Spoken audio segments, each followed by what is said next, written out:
Log on, tune in, find out. Another good idea from Cambridge.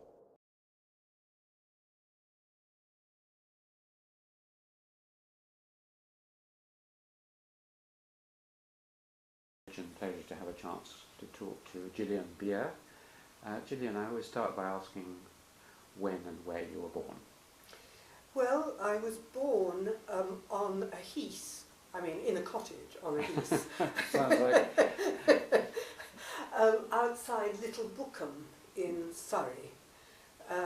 And long afterwards my mother and I tried to find this cottage again, but we never could. So that was where I was born. And when? 1935. In fact, tomorrow. Oh, right. So January the... January 27th. 27th. Oh, happy birthday. Thank you. In advance. Some people like to go back. John Gurdon went back to the 17th or the 12th century, I can't remember, but most people knew something about their grandparents. Did any of your grandparents have an influence on you directly? Do you remember them? Well, I never met either of my grandfathers, but one of them had a great influence on me. My parents divorced when I was very small, so I had very little knowledge of my father's family. But my mother's father had died very young at the end of the First World War, and he was a living presence in the household. My grandmother and my mother both felt him as somebody they loved and somebody who was there and who had had quite an unusual life, though I think it was probably quite a usual life in those days. That is, he left school when he was 12 and taught himself then a great deal. He learnt the violin, he learnt Greek, and he managed to get to the position where he was lecturing at the St. Bride's Institute for other journalists and so on. And he went off to the war, and it's hard to know whether the war was a direct cause, but anyhow he died of cancer when he was 37, just at the end of the war, which was devastating in every way for my grandmother and my mother and her sister. It left them extremely poor. They'd never been well off at all. And what was his occupation? well, I've heard two versions, you see. He was essentially a proofreader, as far as I can see. And he worked for the Daily Telegraph as a proofreader. But he also ran classes in literature at the St. Bride's Institute, which was a sort of evening class foundation. And he was clearly a man of great creativity, I think, and much loved. Rather a beautiful man. There's a picture of him. So, you mentioned your parents divorced when you were very young. How young were you? Well, they never lived together after I was 4. The actual divorce came through when I was 7. But of course, I was a small girl in the war, so a great many fathers were away. It wasn't as extreme a position to be in as it is sometimes, I think. And also, because the war came on, my father went into the army, and my mother, who by then had gone back to teaching, and she was a primary school teacher at Lollard Street in the East End of London, and she had to take her children down. They were evacuated, and they didn't know where they were going. In fact, it was that period when all the station names had been removed and so on. And she used to tell me these vivid stories. I, meanwhile, was staying with my grandmother. So we landed up in Somerset, so that my life really became Somerset. And so far as I'm concerned, I'm a Somerset girl. So what age were you then when you went to Somerset? 4. And then we just lived, were in lodgings, and the large part of my life that I remember up to when I was 11, we shared a house, that is, we had lodgings in the house of a family where the father was a bricklayer and the mother stayed at home, and there were two boys about my age. So we were very much a sort of loose, extended family there. So Frey Bryce, who was the father, was an important figure in my life. Was your own father at all important, or did you lose touch with him? I lost touch entirely with him, and I never saw him again after I was 7. There is a bit which might come in later, which is a kind of transformation scene, but... Okay, keep the audience in suspense. Tell me something about your own mother's character. Yes.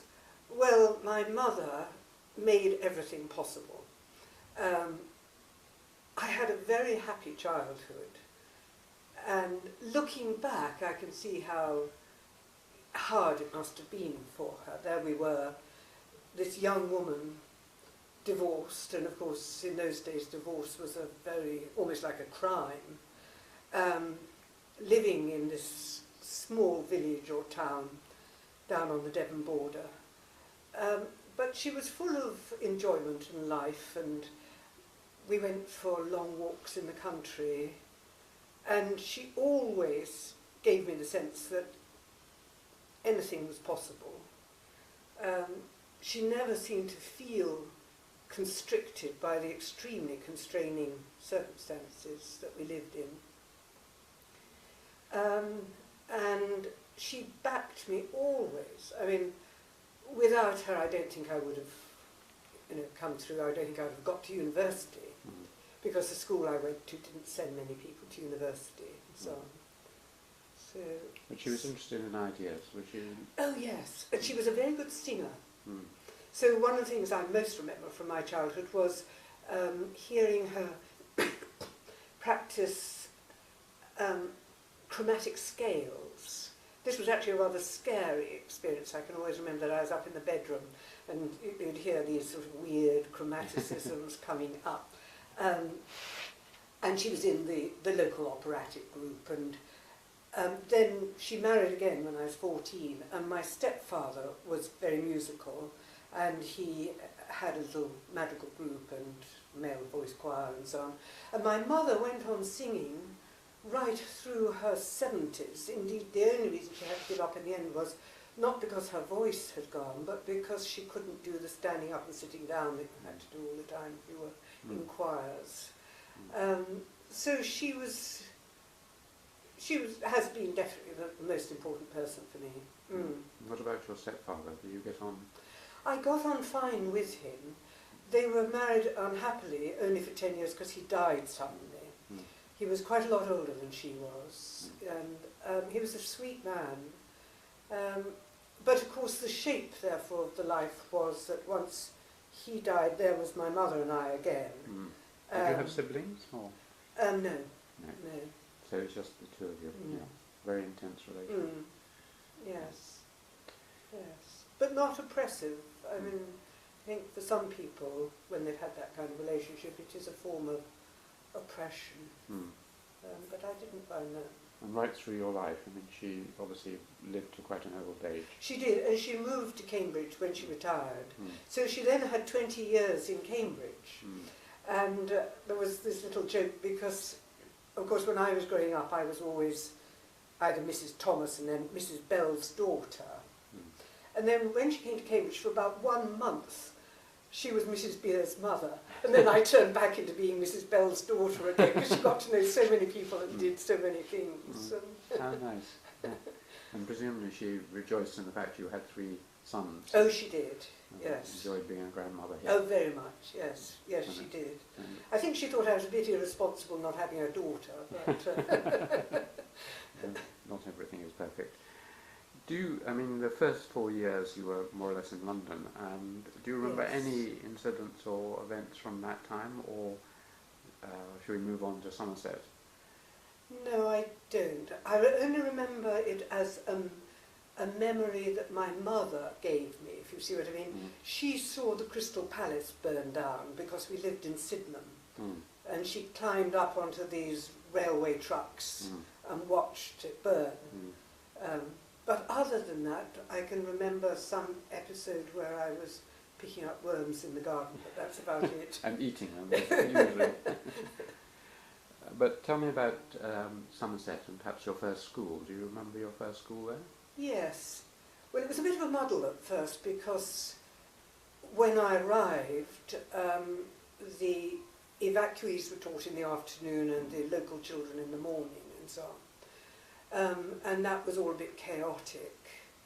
And then I went to a little tiny sort of Dane school where we literally had those sort of cat mat bat with woodcuts.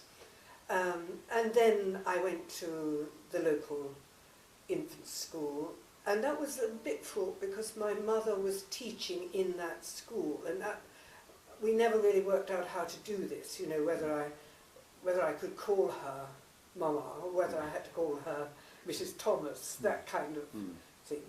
But anyhow, I was at the local primary school. We moved from Martock to Wiveliscombe, and Wiveliscombe was my chief place, as it were, and we were there, and so that was my first school. And you know, there were the boys' playground and the girls' playground, and all the marks of the time.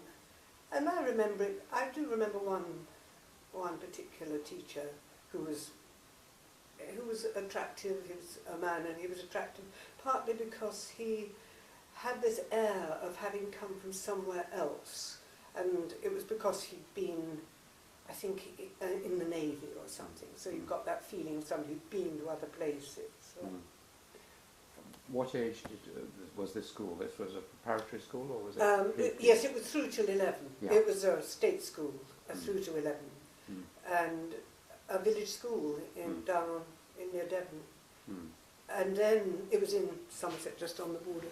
Then what happened was that I took the 11 plus, and I evidently did well in the 11 plus. And I was also we were considered to be living in poor social conditions, though actually, of course, we were perfectly happy, because we were just lodgers in this house and didn't have usual amenities and so on. So I was given a county place at a boarding school, which was then called Sunny Hill School, though it's now called Bruton School for Girls. Which is close to Bruton School for Boys. Yes. I've had friends with me. Oh, right, yes. Yes, so it is in Bruton, though it's up the hill. Yeah. So you went there. Yes. Did you enjoy that? Or? Not much, no. My friend didn't enjoy Bruton School for Boys either. So what's wrong with Bruton? Well, of course, having gone back to it as an adult much later on, I see it's a very beautiful little place. I never noticed that at the time.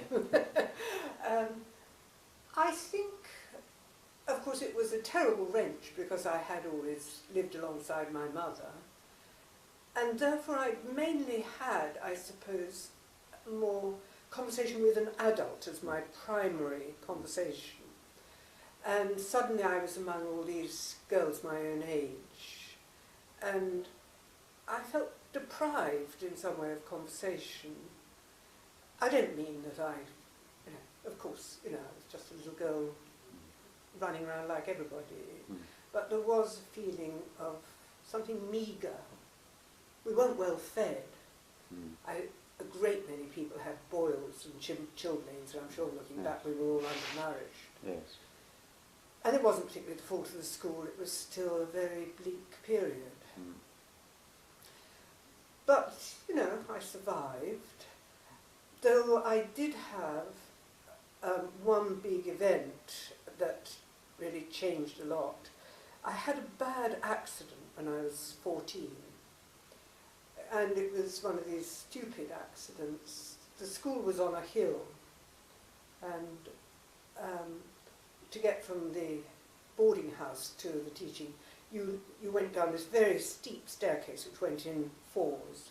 And we would all leap these in foursomes, which I did that day, and I went over backwards and really struck my spine very badly. Anyhow, I was off school for 6 months, and I wasn't well for another year, really, after that. And that did completely change my life.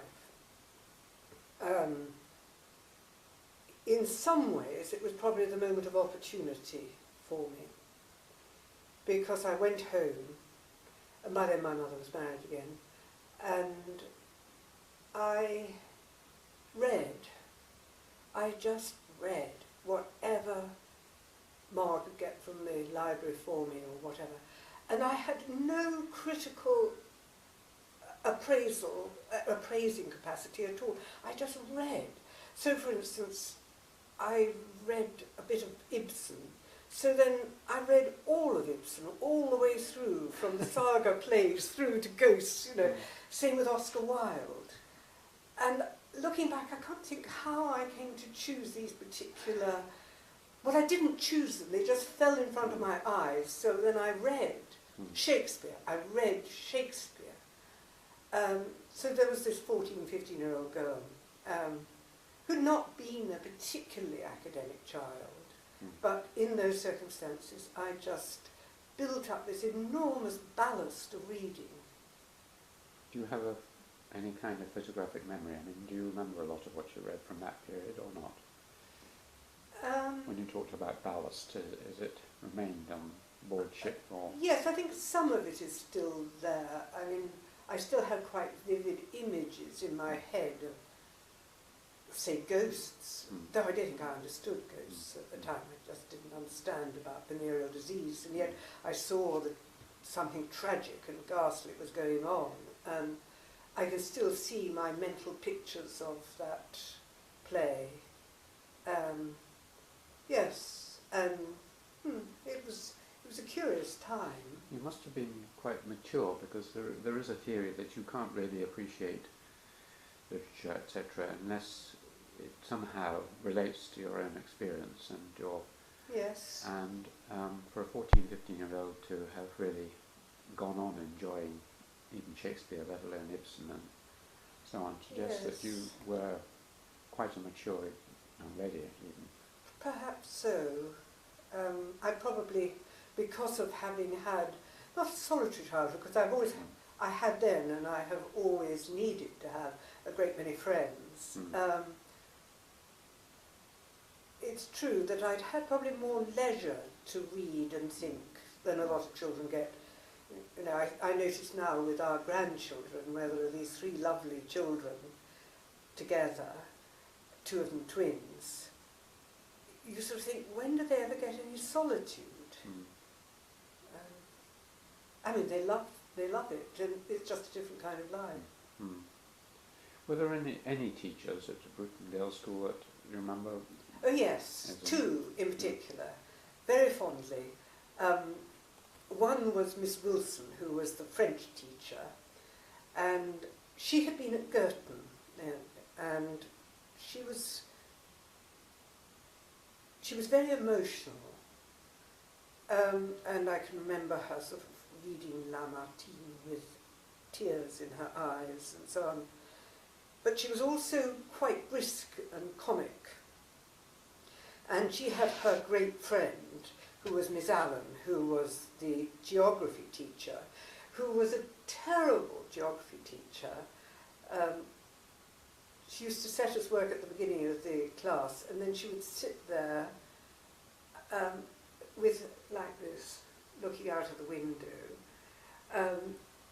But she was a wonderful drama teacher. So I used to be in a lot of plays with her, and so I learned a great deal from those 2 women. And they were so much the sort of brio and delight of the place for me. Were there any other things that you, apart from reading and plays, that attracted you? Presumably after your accident you couldn't really play games much. No, I couldn't, and that's been a regret for me. For one thing, I mean, it just meant that I'd never been a kind of very fit person. I just, enjoyed life, but not done those things very much. You mentioned your mother's chromatic scales. This is also the age of compulsory piano playing. Oh yes. Did you learn the instruments? Yes, I did. I learnt the piano up to quite a good standard and enjoyed it. And I started to sing. I've always done a great deal of singing. I've stopped now because my voice has dropped, but that was what I was in the school choir and I enjoyed that. And then when I got to Oxford, I did a great deal of singing and acting still as well. Mm. More broadly, right through your life, how important has music been for you? Very important. Very important, yes. Both listening to music and taking part in choirs and in small group singing. I belonged to a small singing group for a good many years here in Cambridge, where we were about 8 up to 12 people, and I loved that. What was it called? It was called the Palestrina Singers, Mm. and we mainly sang Renaissance, some medieval, and some 19th century, from time to time, great big swoopy 19th century. But I also made friends outside the university through that a good deal. That was one of the pleasures as well.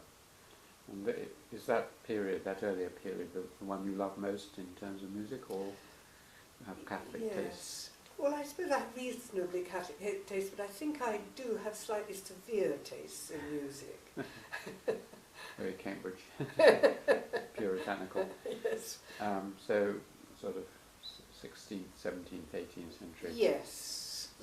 Well, of course, when I say severe, you know, when you think about some of those madrigals, Monteverdi, Marenzio and so on, they're so full of passion and declamation and psychological twists and turns that it would, when I say severe, I'd also done a lot of singing of Gregorian chant, so I suppose I was thinking of that particularly. Yes, the form is severe, even if the content Yes. isn't. Yes. And any other hobbies at all? You didn't collect things, or? Yes, I have always bought pots. Have you? I started when I was an undergraduate, and so I have got quite a lot of pots, yes. That's interesting. I'll tell you why it's interesting later. So towards the end, presumably someone said, well, you're doing well and you ought to think about going to university. Is that what they said to you? How did you go to Oxford? Well, yes. Nobody from my school had gone to Oxford or Cambridge for 10 years. There was one woman, one girl, Virginia Brown Wilkinson. I used to hear about Virginia Brown Wilkinson all the time. But yes, I think they thought I should go to university. Again, I think it was probably very largely my mother who said, come on, you know, if you're going to university, why not try for Oxford or Cambridge? And I didn't get in. You tried both, did you? Yes, and I didn't get in. And, you know, I do think it was probably I was very naive. As I said, I was kind of in a cascade of literature rather than being very organised or good at responding to questions about it, because I hadn't really experienced that. But I think also it may have been because it was utterly it wasn't part of the school system so far as those universities were concerned in those days. It was a long time ago. This was about 1950. 54, 53, 54, because the great mercy was that St Anne's had a separate examination about 3 months later than all the others. And I got an exhibition. Strange. Yes. So you went for 2 examinations and Yes. entry Yes. interviews and so on. So. No, I didn't get interviewed. No. Just written. nothing happened. But as I say, in no time, and I have to say I was fortunate because over that Christmas vacation, it was clear that I'd kind of gone numb in my brain. And near us was living Robert Bolt and Len Smith, and Bolt, of course, became a very well-known playwright later. And Ma arranged for me to have a couple of supervisions lessons with them.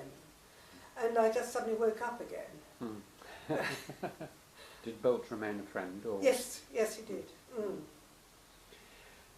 So you got in and you didn't take a gap year, so you went up straight in? Yes, I did, because I was a third year entry person. You remember in those days that was the way a lot of people did. It wasn't a gap year, but it meant that I went to live in Austria for 5 months, because I'd never learnt German at school, and I desperately wanted to learn German. So I went and lived with a family in Austria, up in the hills outside Innsbruck, and learnt German partly just through conversation. So my German has always been inaccurate and eager, but not academic. And I did have German lessons as well. And I was blissfully happy there. I had a wonderful time. Lovely. Hardly read a book, but... Drank some wine? A little, yes. Walking. Sang a great deal. We would sing rounds as we worked in the kitchen, you know, in the family. And it was, the family, it was very musical, and when members of the family came, they always brought their instruments. It was lovely. a wonderful surroundings in that way. So Oxford was a great anticlimax after that, was it, or not? It was at first, yes. It was. The first year, yes. But I had thought I didn't, you know, I told myself I didn't care whether I got in when I went to St Anne's. But once I'd had my interview with a woman who became a great mentor, though that word didn't exist then, just my tutor, Dorothy Bednarowska, I desperately wanted to go because I wanted to be alongside somebody like her. She was so full of wit and delight and sharpness, you know. And I thought, yes, this is how I'd like it to be. But why was the first year less than exciting? Well, I'd had my first boyfriend when I was in Austria, and I sort of thought, oh dear, here I am back at school, you know. But after that, it all was wonderful again. And are there any highlights of those 3 years you'd like to mention? Any teachers, for example? Oh yes. I was very fortunate. I mean, Dorothy Bednarowska, Mrs. Bed, as we all called her, was a superb teacher, and with a kind of fizz and discrimination. Hardly wrote anything, but talked like a demon.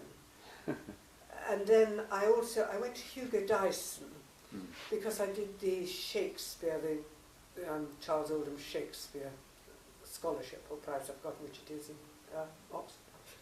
And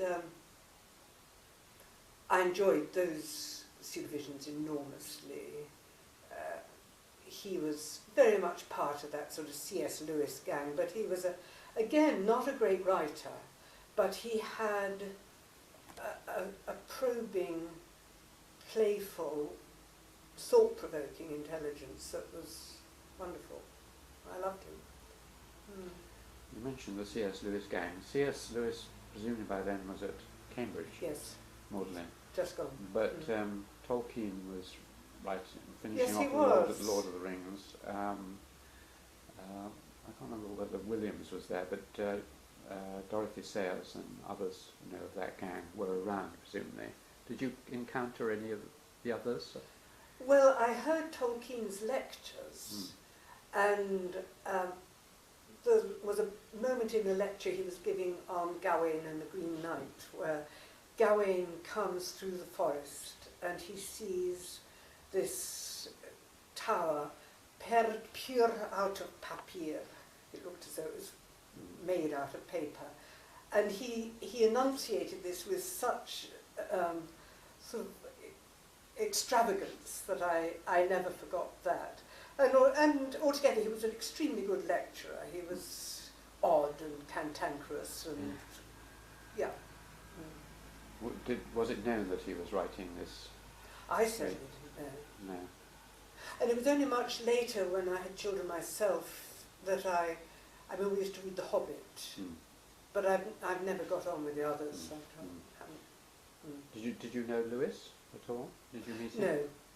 You No, I just didn't meet him because he was here, and then by the time quite a bit later came to Cambridge, he was gone. Yes. And were there any of your own contemporaries or friends who you kept in touch with who you want to mention as influencing you? Well, there was certainly a number I have kept in touch with very much.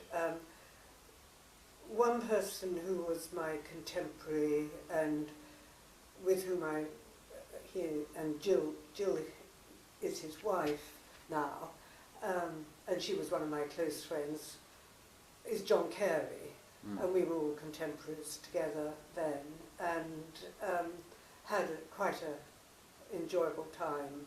Yes. And of my other friends, I have a number of close friends who I'm still in touch with, who've done quite different things. One's a psychoanalyst, one works as a journalist, and then there was one other person who did influence me a lot, and that was Del Colvey, and he was a very close friend of mine for a long time. And he was a medievalist, became a medievalist, and he went on to be a professor at UCLA. So in terms of doing work together, it was probably he and I did that most among our contemporaries. And then of course Christopher was around, Christopher Ricks. Yes, I was going to ask yes, he was, I think, 2 years ahead, but I knew him quite well through various clubs and societies and so on. He was later at Worcester, which was my college at Oxford. Oh, right. So I vaguely knew him, and I hope to interview him at some time. One thing that often happens at university, if it hasn't happened before, is some crisis in one's religious beliefs. You start to question unquestioning Church of England background. What was your mother's and then your religious... Yes, well, my mother was notionally Church of England during my childhood. She actually became a Quaker later and felt much happier and much more fulfilled in Quakerdom and became a very active Quaker. So she went to the meeting house here? Indeed, yes. Well, there were the 3 meeting houses, and she was... Which one did she go to? She ended by going to Hartington Grove. When that was set up, she became very much involved with that, and she did quite a lot of national work with parts of Quaker life. It came initially because we lived in Street in the latter part of the time in Somerset, which was a very Quaker-dominated place because it was where Clark's shoes were made. And what about yourself? I think, like so many English people, I have a sort of joy in the music that's come out of it without having any belief in an afterlife or any of those or a aspects personal God? Or No, oh no, not a personal God.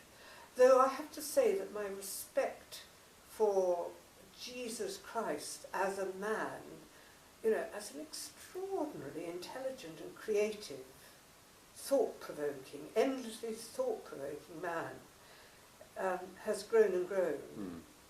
But just as a man? Yes. So, but you were never tempted by Quakerism? Or? No, I used to go with my mother quite often to meeting, and I have I like the whole Quaker setup very much, but I didn't continue going after my mother died. I mean, a lot of the people I've interviewed, or quite a few, have been heads of houses in Cambridge, and they have to oversee various ceremonials. Oh, yes. kings Yes. and so on. When you became the head of Clare Hall, were you expected to do any religious observances? Absolutely not. It's a secular foundation. And Brian Pippard, who was the very first, would have been appalled, I think, if we had had anything in that way in the place. So in that sense, no. What I mean, at about Girton, Grace? of course, I was, where I was vice mistress, we were an Anglican, much more Anglican communion. You had to say grace, though, or No, not at no, Clare Hall? we didn't have grace at Clare Hall. That's it. We don't have grace at Clare Hall. Because it's always been such an international community. And, you know, we have 40 visiting fellows from all over the world who may be of any faith or none. So it has always been totally inclusive but non-religious. So occasionally we have to borrow the chapel over at Robinson for this and that. So what happened at the end of your undergraduate? Were you faced with all sorts of choices, or was it obvious what you were going to go on and do? Well, at the time, I hesitated. I was quite drawn to being a nursery school teacher because I find very early childhood this extraordinary growth of potential within a child. So, it's not just enchanting, but also challenging. And I did think about that quite hard, but in the end, I think I fell into assuming, well, after all, you know, I was so lucky I was in that generation where you went to university free and I got a state scholarship, and then I got some kind of state thing for my research work. But I did the Oxford B Lit, which was a 2-year thing, which almost all of us did then. You more or less had to be doing an edition of a great poet to be allowed to do a PhD. And at the end of towards the end of my second year, I got my first job, so I actually moved on rather fast and didn't make very much, I think, of that research period, except that when I was at Oxford, our course ended in 1832. So, of course, I thought, well, I'd better do some research on the 19th century then. I don't know anything about it. So I really spent a great deal of time reading all the major 19th century figures in those 2 years. And I eventually did this B.Lit, which was on landscape and uses of landscape in 19th century fiction. But I only really one thing got published out of it. A chapter got published in Victorian Studies, which was my first publication. Is that a field that your husband is interested in? He's more, I mean, he works in Romanticism. I mean, Yes. what he's worked on Is it mainly John? has been John, yes. He's done a great deal of work and is very internationally known as a Coleridge scholar, and Wordsworth, Blake. These have been his foundation.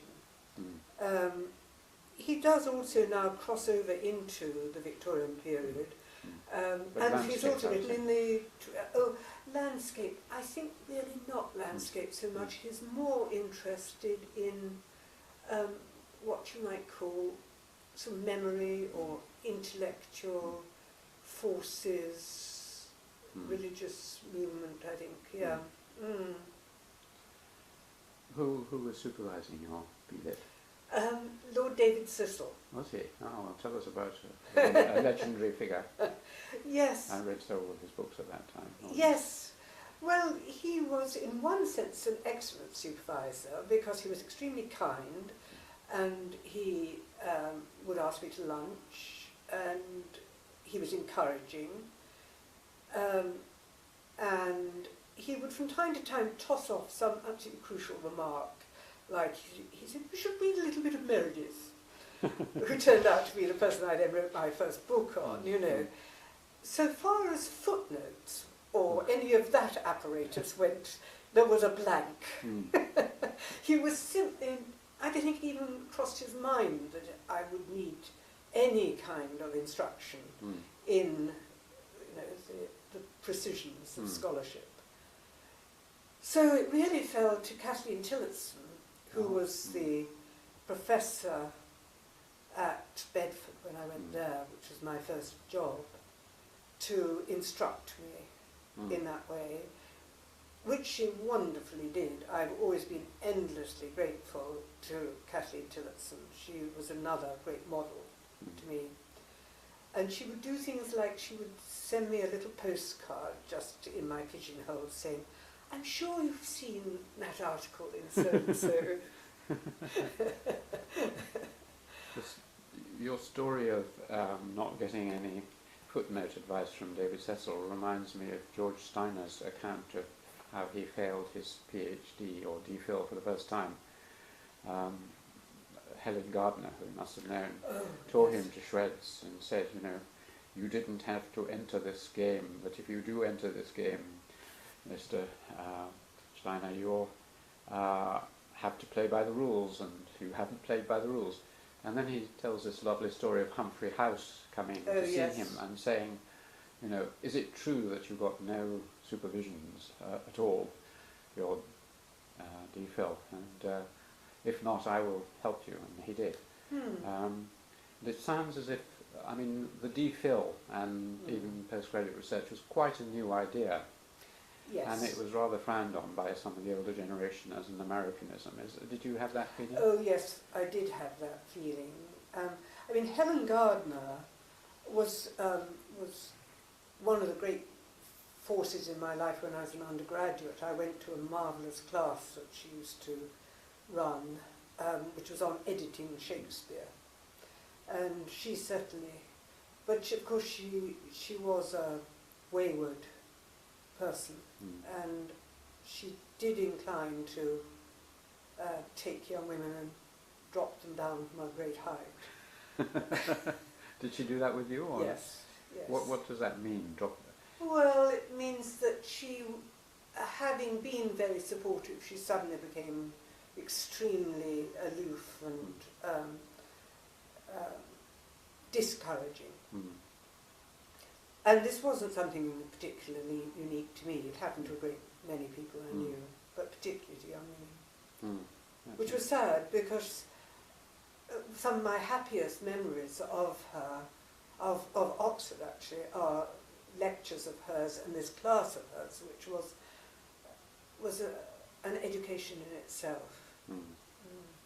Unfortunately, it didn't matter to me because she didn't do anything desperate to my career, but she did to one or two people. Yes, I was at one time a sort of friend of Hugh Trevor Roper, and he used to recount battles with Helen Gardner. Yes. You presumably knew Humphrey House, did you, or not? Unfortunately, I mean, I went to his lectures my very first term, and they were fantastically good on Aristotle, on the Poetics. And he died that year. John knew the family quite well and knew Humphrey well, but I never did. But I do remember those lectures. So, at the end, you got a job straight away. Those were the days when one walked into a job. What was the job, and where did you I got an assistant lectureship at Bedford College, University of London, which was, of course, a women's college. Yes. Set in Regent's Park, and the English department was in this lovely Septimus Burton villa, which had gardens running down to the pond. And I enjoyed it very much. I was very happy there. And Kathleen Tillotson had this regime that she thought you should really teach everything. So I didn't actually teach any 19th century until my third year there, because she wanted me to just try my hand at. She was your superior, was she there? She was the professor there. That. She was head of department and professor. Looking back, I realised she'd only very recently become professor, but of course, you know, you always imagine the person has been there forever in that position. And she was,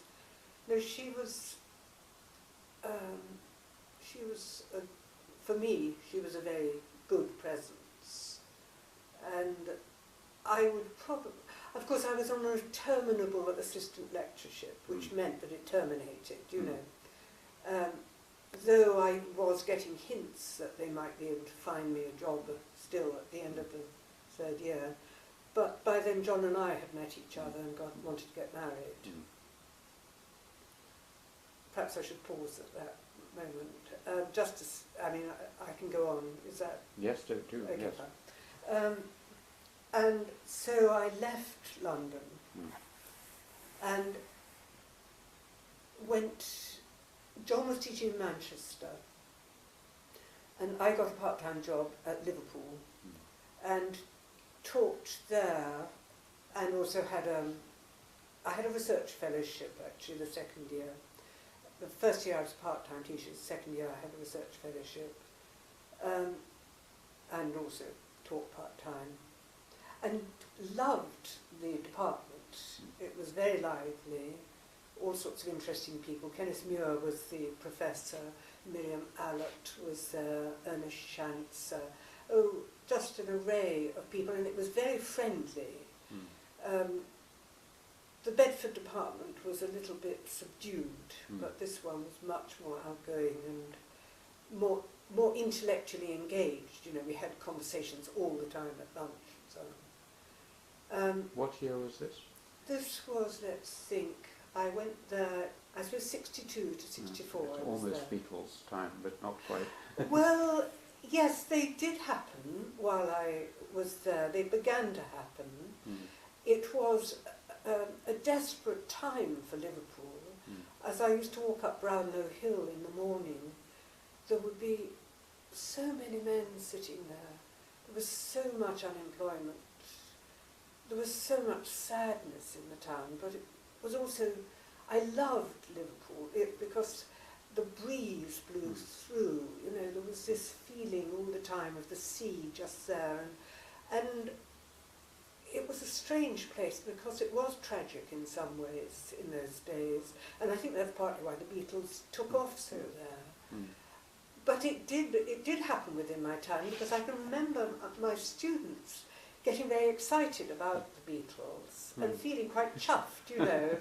There's a new thing coming out of Liverpool. Yeah. What were you mainly teaching there? Had you got onto the 19th century? Yes, I did teach quite a lot of 19th century, and I taught quite a lot of 18th century as well. I've always been trying to get back into the 18th century and have taught 18th century quite a lot of the time. And I taught some Shakespeare. I don't think I taught any 20th century at that stage at all.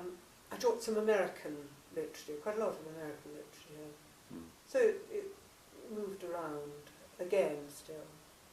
And John and I had agreed that if I were offered a proper full-time job at Liverpool, we would change the commute around. I was doing the commute because I was only going 2 days a week. And so if I did get this job. And one day Kenneth Muir called me into his room and offered me a permanent full-time job. And I got off the train in Manchester and we were going on somewhere and John came to meet me. And I said, "It's happened, he's offered me a job." And John said, "I've just had this mysterious letter from Cambridge." Same day. Same day. And that's a sort of slightly tortuous tale that he had been interviewed for a job at Cambridge, which he hadn't got. And then they had decided on the next round that they'd like to appoint him. But this, what did make it comic was it wasn't actually from the university, it was from a college which had heard that he'd been appointed. You know, I think things are done slightly differently now, I hope.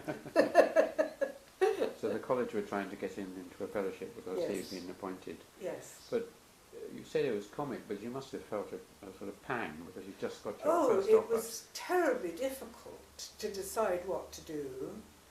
I had been interviewed for a fellowship at Girton just before or just as we were getting engaged, and it was made clear to me that I was very likely to get this job, and I had to withdraw because I decided I wanted to marry John and I wanted to live with him, which meant going to live in Manchester. So I was pretty confident I'd get supervision, you know. But I did do things that I would warn my graduate students very strongly about doing now. So we moved and we came to Cambridge, and I didn't have a job. And it was tough. I really did find it very tough. But this is where Girton rescued me, because at the end of my first year, I was still very young because of having started. I was still within what was then the age limit. So they offered me a research fellowship. I mean, I applied and put in my work and everything at the end of that first year. So I started a research fellowship. So I started really right back at the beginning again. And then after a couple of years, I got an assistant lectureship in the university. So I was again a terminable assistant lecturer. So it took about 10 years. But it's not a hard luck story, because I was very fortunate. In the end, you know, it all came through. And we were in the same place, and we were having children. So all those things were happening at the same time. There was no maternity leave, so... Things have changed in that way, but also thank that goodness, yes. you wouldn't get a junior research fellowship without having at least started on a PhD or be halfway through it.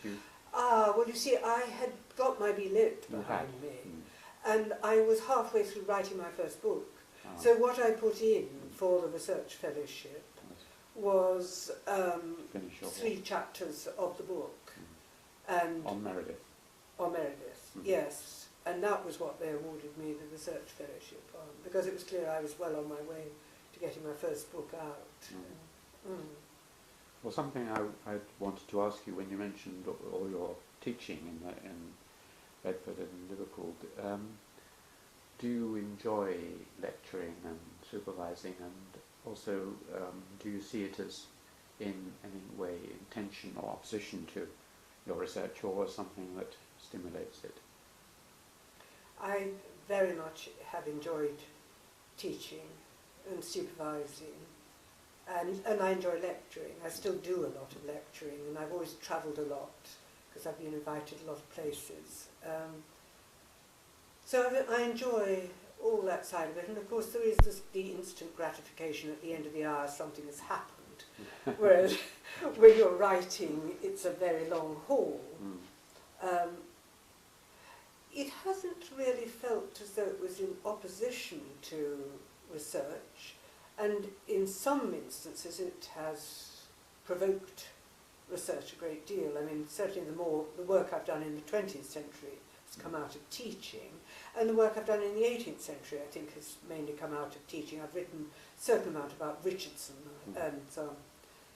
But the work that then emerged in my middle life, which was very much more to do with scientific writing in its cultural setting, I have never found a way of incorporating into my undergraduate teaching.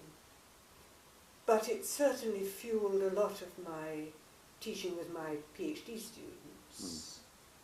And my PhD students, of course, have been one of the great resources for me of my life. In every way. I mean, just in so many of them are now long-standing good friends, and they also, the stimulation of their conversation has been invaluable to me, and you know, just being able to engage with people of different generations in that intimate, sustained way, because by the time you've worked together for 3 or 4 years, you really know each other's minds well, and it flowers, you hope, for both of you in different ways. How many PhDs have you supervised? Oh, I don't know. Really a very great many, because when I started as an assistant lecturer, I kept being handed PhD students who other people were tired of. And so I had 10 when I was still an an assistant lecturer. And I've always had a lot of PhD students, and I've always enjoyed it enormously. 10 was not unusual. It was very unusual in the faculty. But later on you would... I've usually had about 6 or 7, yes. Yeah. at least. About the same as I have, Yes. which makes up for about 40 through a career. Something Yes, yes, at least. And And how widely are you expected to supervise? I mean, in anthropology you might be anywhere in the world on any subject because it's a small discipline. yes. I mean, what would you turn away if someone said 15th century? You'd say too Oh early. yes, I couldn't do that. I'm utterly 17th ignorant. century, a bit too early. Oh yes, not for PhD work. Mm. I would expect it to be now in 19th or 20th century.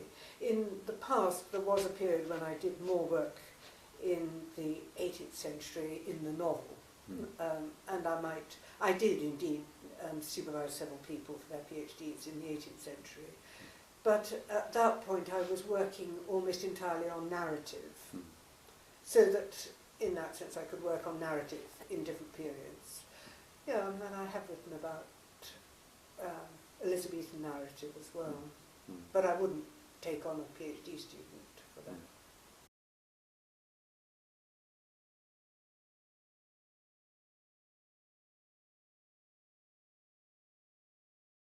You mentioned that in your first years in Cambridge you were having your children, your 3 sons, and that this changed your attitude to life somewhat. Tell me something about how having children alters a literary critic's life. One thing was that until I had young children, I hadn't been very interested in fantasy and how fantasy can provoke and take us through to new ideas. And watching children get on terms with that kind of shifty borderland between actuality and the imagined just engaged me very strongly. And so that was one thing. And then probably the more, as it turned out for me, wide-ranging change was that actually bearing and then rearing children did make me think a great deal about evolution and what any individual meant in terms of the evolutionary process. And one thing I realised was that I was over as far as evolution went, and that therefore, in a sense, I had a great liberation, you know. Now I've got these children, but You've done your bit. I've done my bit, yes. And this mix, I think that was one thing. Also, the other thing was it made me much more efficient in the use of time. I mean, on a perfectly practical level, that if I could get 3 hours in the university library, it was amazing how much I could get done compared with what I used to get done before, you know, This digging is something through that the- Lisa Jardine said as well, interestingly. You know, Yes. an hour at the kitchen table between things was wonderful. Really. Absolutely, yes. No, I think that's it. You learn to intertwine and not... It's like sometimes people are irritated or embarrassed when they go to a house where there are small children and they're having a conversation with the mother, and the mother will do this kind of loop of speaking to the child and then go on with the conversation. And it is, as it were, invisibly, that's what's going on so much of the time when you have small children, that you are, with one part of you, preoccupied with them, and yet you're also going on in this sort of turn and turnabout of ideas that are going through you at the time.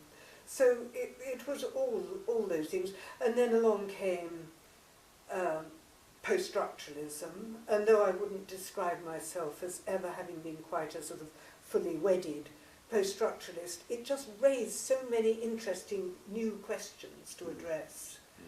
And those two things coming rather together. I mean, our first son was born in 1965 and our last one in 1971, and in the 1970s I began to sort of feel I wanted some new questions to think with, and so all these things together made it possible for me to start thinking along a line that I hadn't even proposed to myself before. Because the funny thing was that the book I did that really changed my life so far as my sort of presence for other people was this book, Darwin's Plots, which finally came out in 1983. And I came at that because I was going to write a book on Victorian fantasy. And so I was reading Kingsley and the Water Babies and the Alice books and so on. And I very rapidly realised how evolutionary ideas were troubling these fantasies. And then I started to read more Darwin. And then I actually became engrossed by Darwin and by these questions about how we ever have new ideas. How do we have new ideas in language, which is communal and historical? What are the processes? So it was these two elements coming together for me, and the children were certainly part of that. And then this sort of high theory was also part of it, coming in from different angles. And I didn't know when I was writing it that it would have interest for people beyond literature. And indeed the first sort of responses were from historians of science and philosophers and anthropologists indeed. And because I was writing it all the time in scraps or in great raptures, between making the marmalade or whatever the daily chore was, it was a very private composition. And then when it came out, it turned out to work for a lot of people. So the children were all in there as well, definitely. That's given me about 10 more questions now. One of them, the last one, was about writing in raptures. How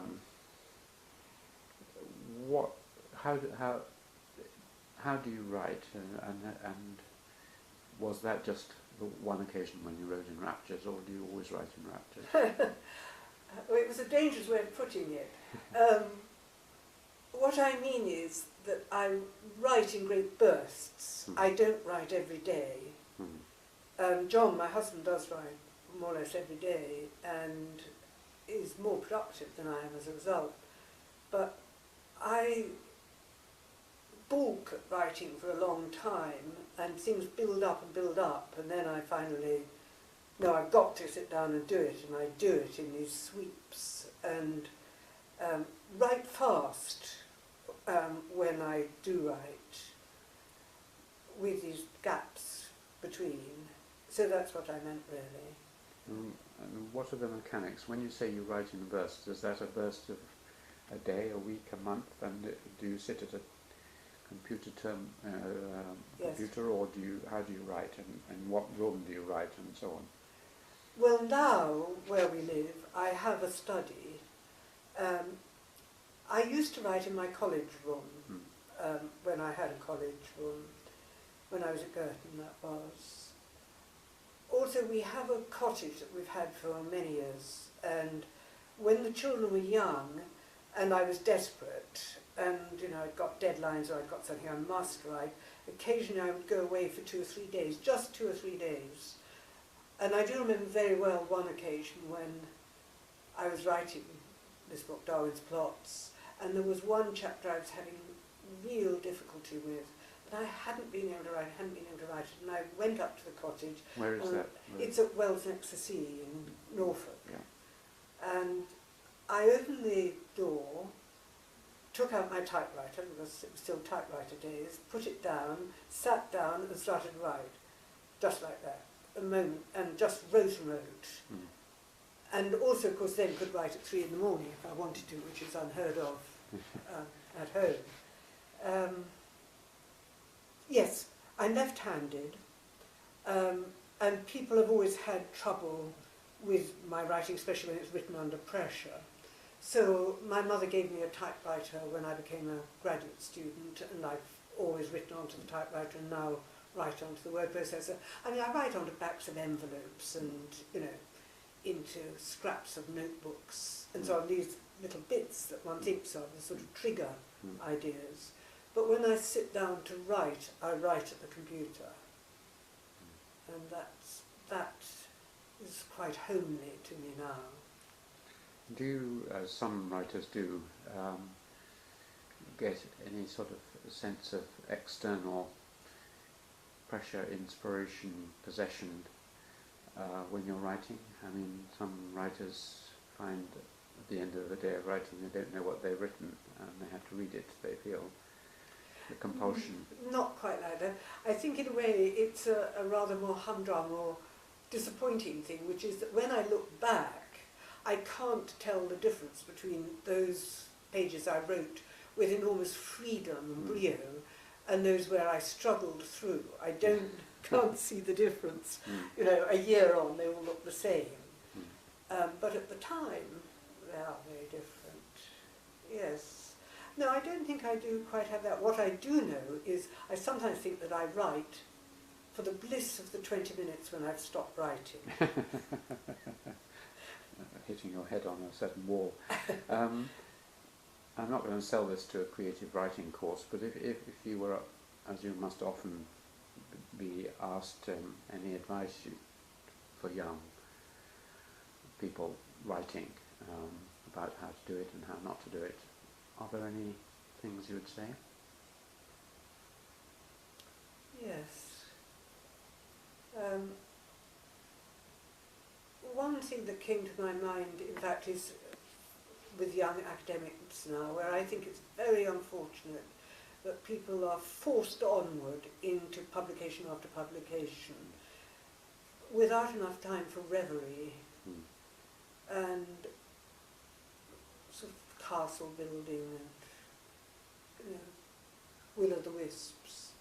The feeling they've got to have properly constituted new projects where they know the outcome before they start.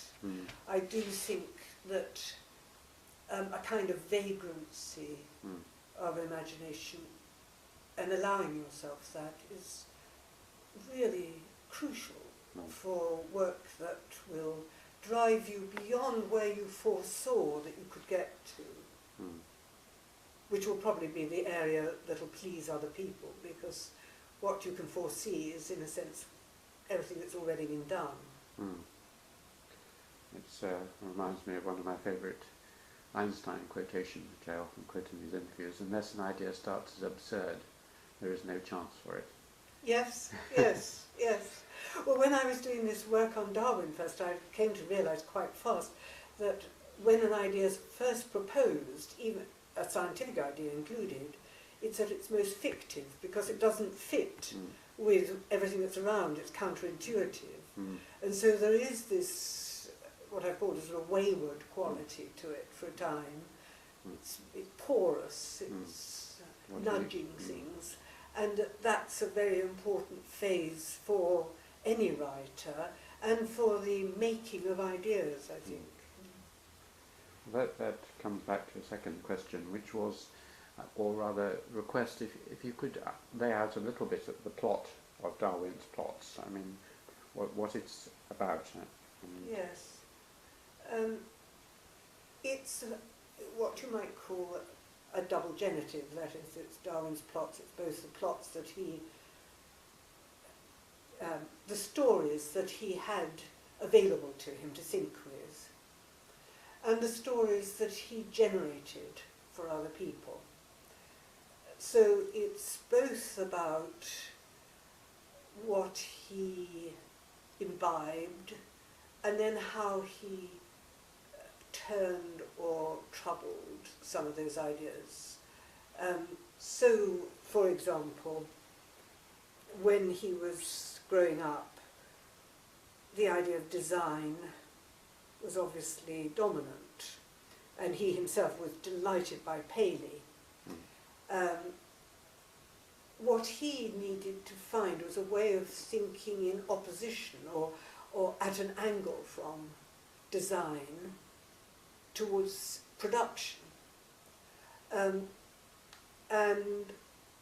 what I do in the first part of the book, I look in quite detail at his language, and I argue that the language can't just be skimmed off, leaving the ideas intact, and that through his uses of metaphors which were familiar metaphors, not unfamiliar metaphors, like the great family, for instance, the ways in which he turned those metaphors away from the assumptions of the time, that this was both necessary to him to think the thing through and also to communicate it. And then I argue that because he wrote deliberately in the origin, in a discourse that would be readable by any intelligent, reasonably informed person of his time, it actually left a great superplus of meaning lying around. You know, so that if you talk about the race of cabbages, that word race is liable to escape from those severe surroundings and to start performing its own stories. And, you know, it can be the descent of man or the ascent of man. And then what I go on to in the second half of the book is to look at some of the ways in which other writers spun out from Darwin, and either at the level of structure or at the level of allusion used his ideas to generate their own work, or to argue with his ideas, not necessarily to conform to them. Hardy would be a prime example.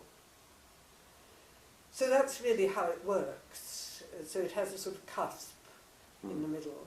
And then I've done another book called Open Field, Science and Cultural Encounter, which is a set of essays. I like writing at essay length and then gathering them. So they're sort of like an archipelago, rather. And I'm more and more, just at the moment, I'm doing a lot of new work on Darwin, mainly because of the great celebrations, the 200th and 150th celebrations. And I'm thinking about his ideas about consciousness across other organic life. And I've got very interested in that. You didn't mention the names of the people, writers who took ideas from him. Right, yes, sorry. I was wondering whether Tennyson was one or not. Well, no. I mean, I think Tennyson was somewhat affected by Darwin, but of course most people think that Nature read in tooth and claw is post-Darwinian and is sort of coming out of Darwin, but of course it's Chambers. in memoriam, it's written in the early 1840s. It's a reaction to Chambers, and I was wondering whether... Yes. It was actually probably written, that particular poem was probably written even before Chambers came out. Was it? Yes, apparently. It's, according to Christopher Ricks in his edition. That's interesting, because Chambers came out in 1844, yes. This is thought to have been as early as 1840-42. Really? Yes, but I think it's clear that Darwin could hardly have lived through the 1850s without being aware of in memoriam, so that these chimes go both ways. And he'd certainly read Chambers, as you know. Oh, absolutely. I Yes. mean, I wrote a book on Chambers once with my mother, which hasn't been published, but so I'm particularly interested in him. Yes. He seems to foreshadow so much that was in Darwin. Absolutely, yes. And the work that Jim Secord has done on Chambers, very striking, the reception of Yes. Chambers, which of course that all came out much later than the first edition of the Darwin's plot, so that I didn't have a chance to use any of that material at that point. No, so the writers I write about in that book are Charles Kingsley, Mrs. Gatty, George Eliot, and Thomas Hardy, and a little bit about Dickens. But my grounding argument is, yes, you could write about almost anybody after Darwin, because like Freud it kind of seeps into the culture, but I wanted to write about people who we could show had read Darwin, and therefore were in that much more both collaborative and antagonistic relation that one's in as one reads with a text. So these are people who consciously have read him and then thought about the implications, Yes. rather than part of the air we breathe. Yes, exactly. Yes. Yeah, that's interesting. Another question that came out of your earlier pieces is this question of watching children and realising that the borderlines between fantasy and reality are not what we imagined they were before we watched children. I was wondering whether you could elaborate that a little more, because it was something that is the main thing I've learned from my grandchildren, that the opposition between real and unreal, fantasy and reality are false oppositions, and that children teach you again that there is deep play, and that we can inhabit several worlds at the same time without ascribing one to be true and one to be false. Yes. I was wondering, is that the sort of thing you... Yes. Yes, it is. Because that seems to be terribly important for a literary critic, because that's what all literary criticism is about. It's about creating imagined worlds which are plausibly real, but we know they're not. They're willing They to don't suspension. have that iron consequential outcome of actuality that, yes, you can, therefore you can be much more experimental in your reading. You can try out much more terrifying experiences or much fuller experiences. You can try out the experiences of others. What actually flashed into my mind, and I'm not quite sure how completely it coheres with what you're asking me, was recently I gave a book to one of our grandchildren, one of our twin granddaughters, who was then under 3, and who was very passionately attached to several of her what are called transitional objects, but which were definitely really rabbits and babies and so on. And it was a book by a man called Mo Willems, and it's about a little girl and her father, and it's American, so they go to the laundrette, and her rabbit gets put into the washing machine, and then they get home and they realise, and they go rushing back. It's a beautiful book, and there is this scene of ecstasy where the rabbit is rescued and found, and then this is just before she can speak, and so all the way home she's saying wow, wow, and her father of course doesn't understand what's going on at all. And then the final page you turn over, and it said, and she says, what's he called? Not Flopsy Bunny, but something Bunny. And those were the first words that Trixie ever said. And what I noticed was that for the children, it was absolutely this reunion that mattered. For the adults, we all delighted in that. You turned that page, and everybody laughed. Everybody was thrilled, but the children ignored it. That was not the point for them. And she went and got her rabbit, her own rabbit, and she brought it, and she very tenderly laid it right against the page to greet this rabbit in the book. And there I was trying to work out, I could feel what she was feeling, I felt, but I couldn't articulate quite how she imagined these two worlds within the book and outside the book as lying, were they overlapping for her, or was she conscious of a kind of page block between them? And I find that just so inspiriting to be alongside again, to watch people, because I think one can still get those tiny fragments of moments where you half recollect how something did come out of a book when you were a child. Then it vanishes yes. very quickly. And you've obviously been interested in memory and in the past, and how we use our memories and then rewrite the past. You were telling me about another of your books about arguing with the past. Can you tell me more about that book? Yes, it's a set of essays about narrative, and I subtitled it From Wolf to Sydney, perversely, deliberately. I was wanting to get away from that sort of evolutionist metaphor which imagines that writing gets more and more complex and brilliant and devious as it goes through history. And I was also wanting in it to watch how writers transform their predecessors by reading them. And then, in a way, therefore, there's a conversation going between the two writers.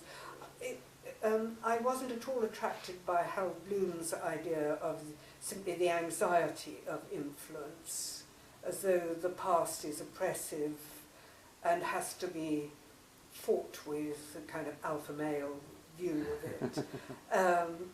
I was much more interested in this collaborative process that takes place.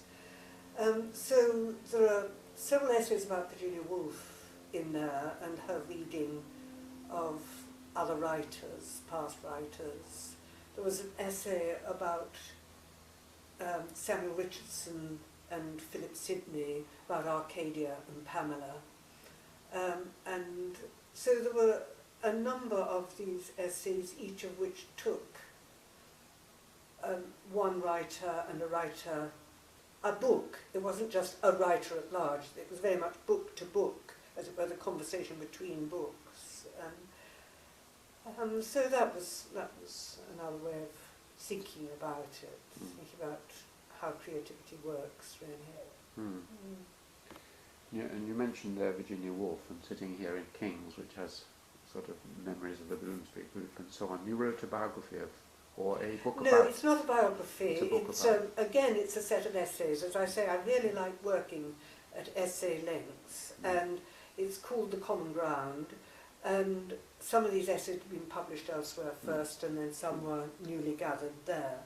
And I was very struck by Woolf's capacity to reimagine the world, to take, you know, a room like this with all its sort of happy artistic clutter and just see it fresh, and how she reinvents between each book. You know, her books are so different from each other. People speak about Woolf as though she wrote one kind of book, but when you think of the years between 1925 and 1932 in which she writes, this isn't all of them, but Mrs. Dalloway, To the Lighthouse, A Room of One's Own, The Waves, Orlando as well. Each of these is a sort of precipitous, not just raid on, I was going to say raid on, but it's not quite a raid, it's more a sort of opening out of a new area, a new place. And she works very differently on each of them. She said so herself. Some of them she writes through like that, and others she writes version after version. The Waves she wrote, and a great many versions of. So I was fascinated by that. I was also, by calling it The Common Ground, I really wanted to express how much Woolf writes for any of us. And for instance, with The Waves, she called it, first of all, that it was to be the story of anyone, not everyone. I'm not sure I got that quite right. It may be anybody, I'm not quite sure about that. I'd have to go back and look now. And she knew herself that she was somewhat imprisoned by not being able to register working class speech without it sounding faintly comic, and that she was herself a prisoner of her class in that way. But I've had two very happy experiences in teaching Woolf. One, the very first time I went to the United States, I was teaching in a summer school in a little liberal arts college, and the group I had were all local people, the garage owner, somebody who worked in the post office, a person who's had 4 children, a woman, you know, people from the local community. And The Waves had been set. And I thought, you know, are they going to like this? They hated it at first. And then they became fascinated by it. And then they began to feel that they understood this, and that this was their lives. And It was an extraordinary process which I shared in, I think, to some degree, because I had found the waves difficult at first.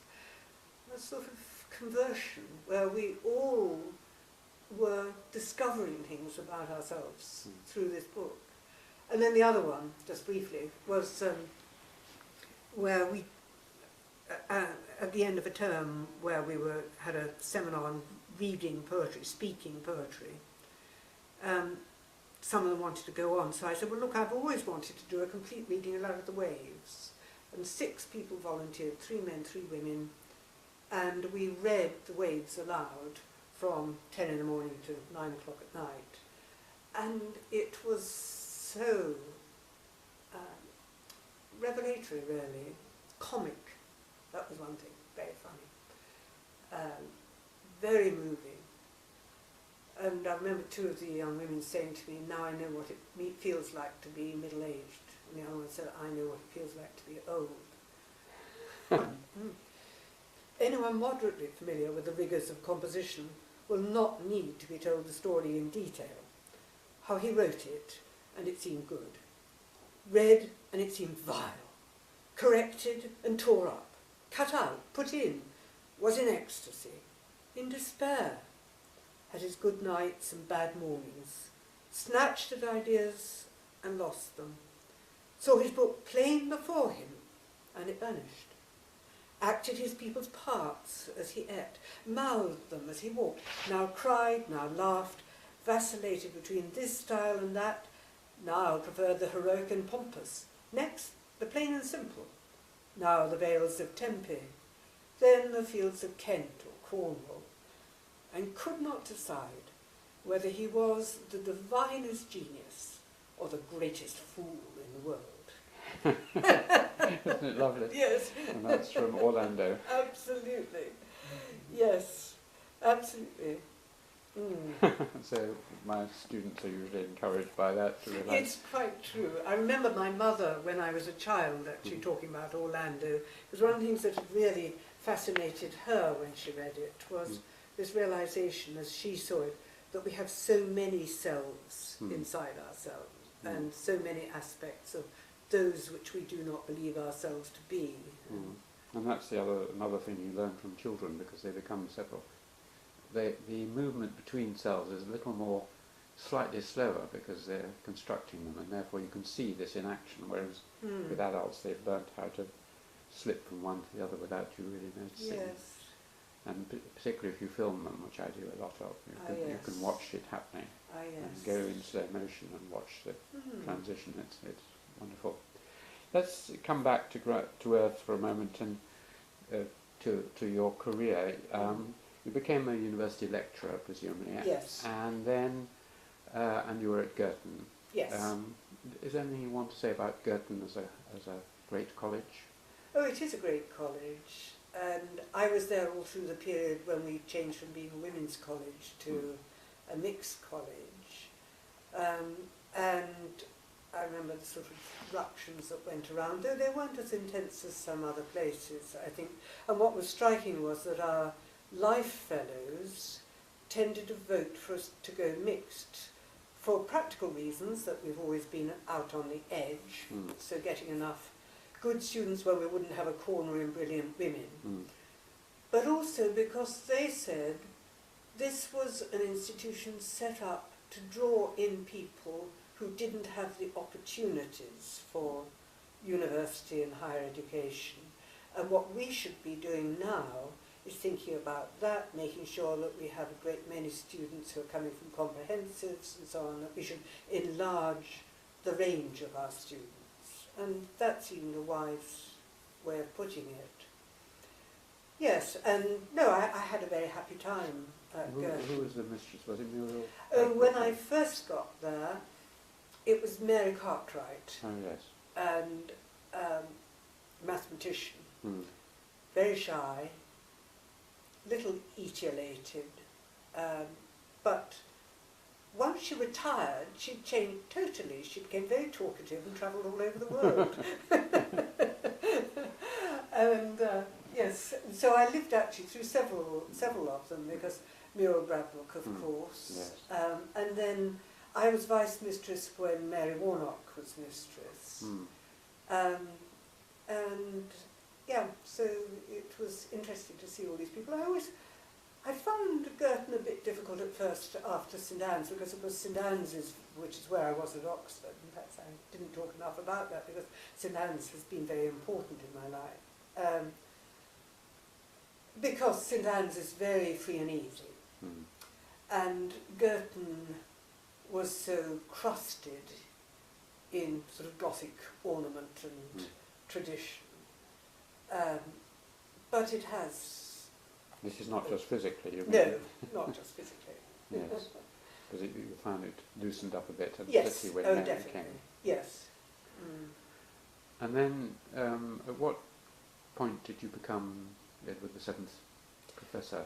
I became Edward VII, as it were, And in succession to whom? in 1994. Marilyn Butler, because Ah. she was briefly it, and then she went to Oxford. Mm. I'd been the Grace 1 professor before that. I was, I think it was 1989 I became that.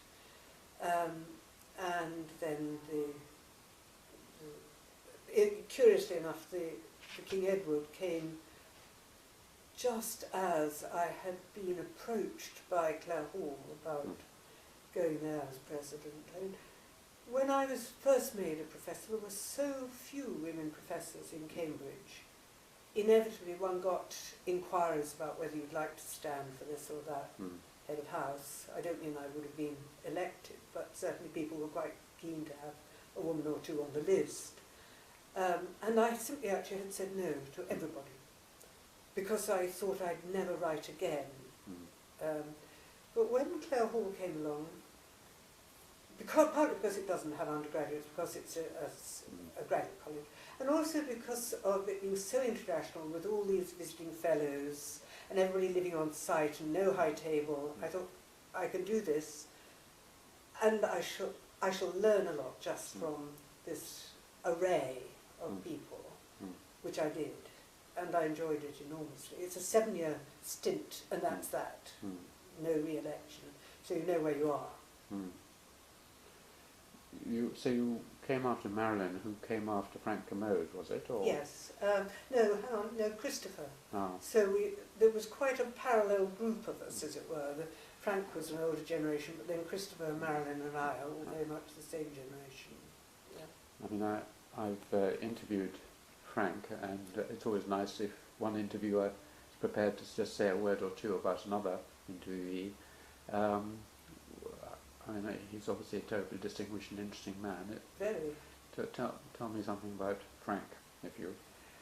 Well, one of the happiest times that I recollect with Frank was that he had had a very creative seminar at UCL, and when he came to Cambridge, he started something a bit similar, and he asked me to sort of do it with him. And it was on narratology, narrative of all kinds. And we did have a tremendously good time for a couple of years. And people of all sorts came, undergraduates, graduates, some of our colleagues. I've always remembered a session we had on the Piggle and another one on Dubliners. And it was quite enjoyable. That's certainly one of the happiest things I remember. And I've always been rather sorry that somehow we didn't go on collaborating more than we did then.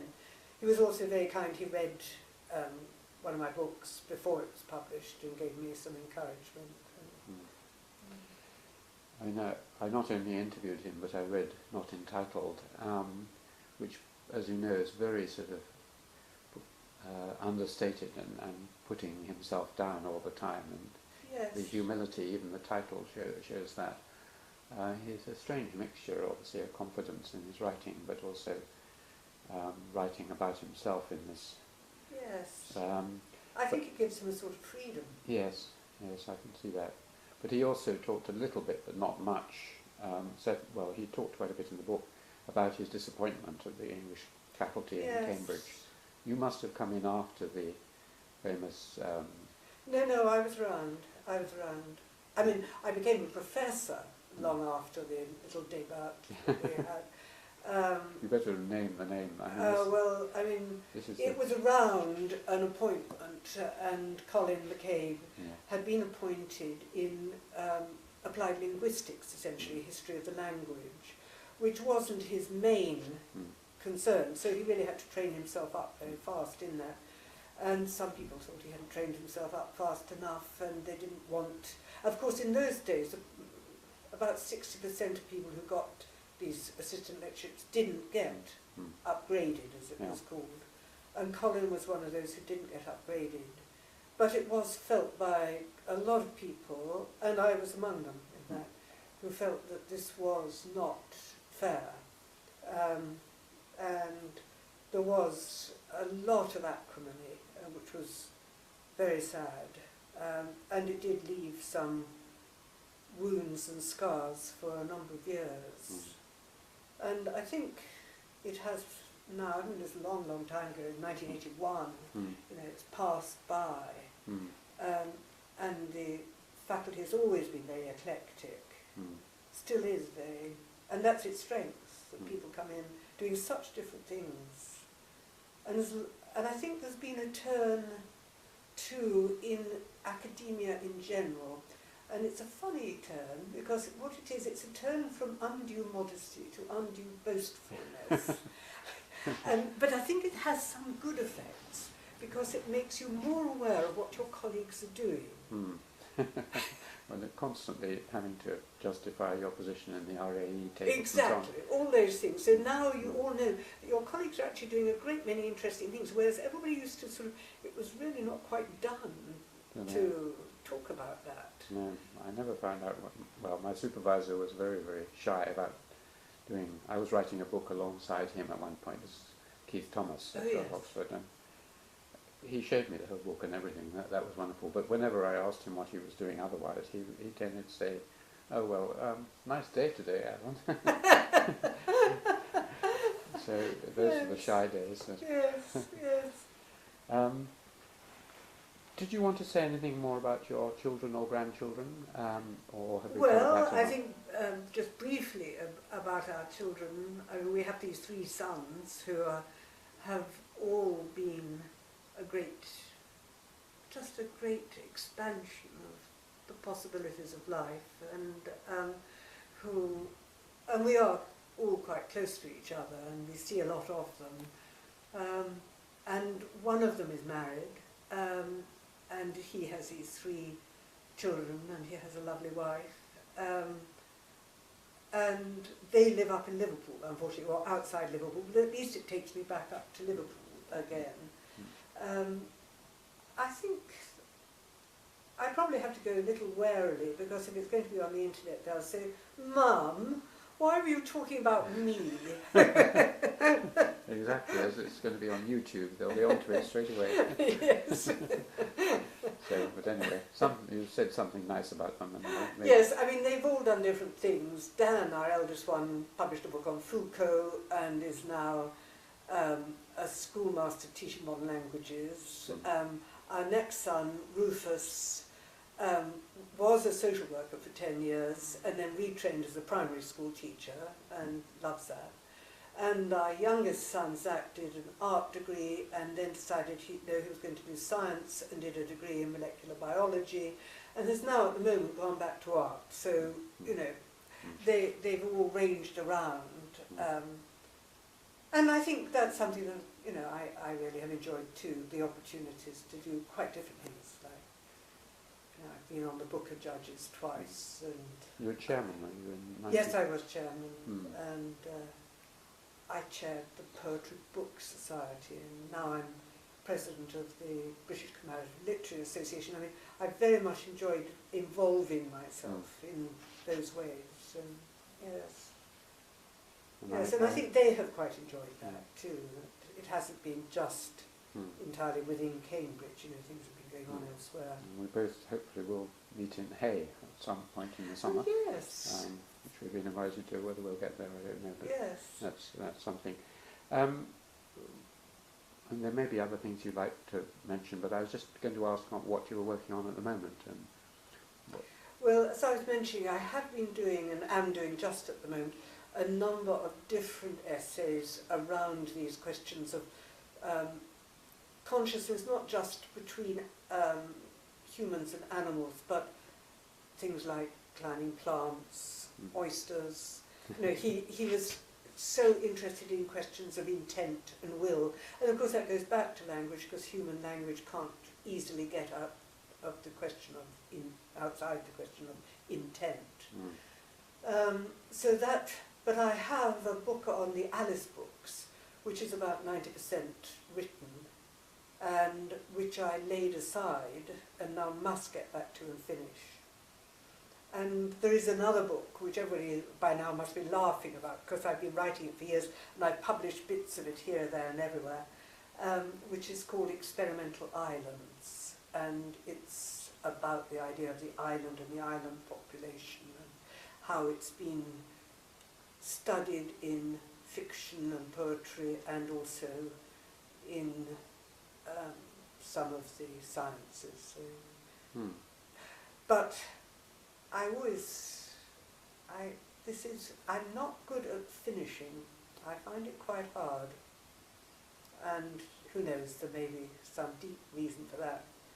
But I write, both those books are very largely written, but actually closing them down, putting them out, I find very difficult to do. That's interesting. But is it that you want to hold on to them, or you feel they could be better? Or Yes, I think I feel they can be better. Definitely. There's always the hope that they can be better, and that if I wait a little, that will fall into place. Yes.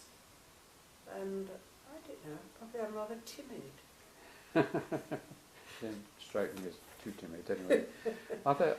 Is there anything else you'd like to say, or is that a good No, note I to think end on that's enough.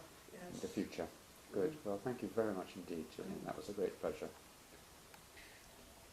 Yes, well, I never saw my father again after I was 7, and had no knowledge of him really, and never wished to get in touch with him or anything. And about 18 months ago, one evening I went to my email. We were just about to have an Australian friend in for supper, and there was this email headed "Long Lost Cousin Query." Might have been just one of those willful things that people put, but I read 2 sentences and realised this was real, because the story, what had happened, it's really my mother's story. She had a lover who she was deeply attached to, called John, and they were, I was telling you that her family was very poor, his family was poor. He terribly wanted to get an education. There was no way he could get to university here, it was just beyond them. And he went to Canada, and he was going to come back. And she waited and waited, and he hadn't reappeared. And she began to think he wasn't going to come back. And she married his brother, who was my father. And that marriage didn't work out well. So I'd always known that probably somewhere in Canada there must be a family, but I never knew anything more about this John, except that she always spoke with great warmth and joy of him. They'd had a lovely time together. And suddenly, there they were, and they had found me. And I'd always thought it'd be impossible, because he was called John Thomas. You know, my father was Owen Thomas, most obvious things in the world. But I had a third name, Kempster, Gillian Patricia Kempster, which they have kept up. And this was John's family, and this was his children, who are they start about sort of 8 years younger than me, and there are 4 of them. And they had been, they said, looking for me for a long time. And suddenly, there they were. And they have told me a lot more about my father. We haven't actually met face to face yet. We're going to later in the year. But they've told me a lot more about the background of that family too, and the struggles and difficulties, because apparently the two brothers never spoke again. I knew nothing of that. But I do now understand, I think, a bit more about the pressures that all those young people in that generation were under. You know, these sort of upper working class or lower middle class, intelligent people who had no way through, and how they all made do and found good lives, some of them. My mother was one who did, against the odds, and John obviously did, against the odds. And I really still don't know whether my father did or not. Lovely. Thank you very much indeed.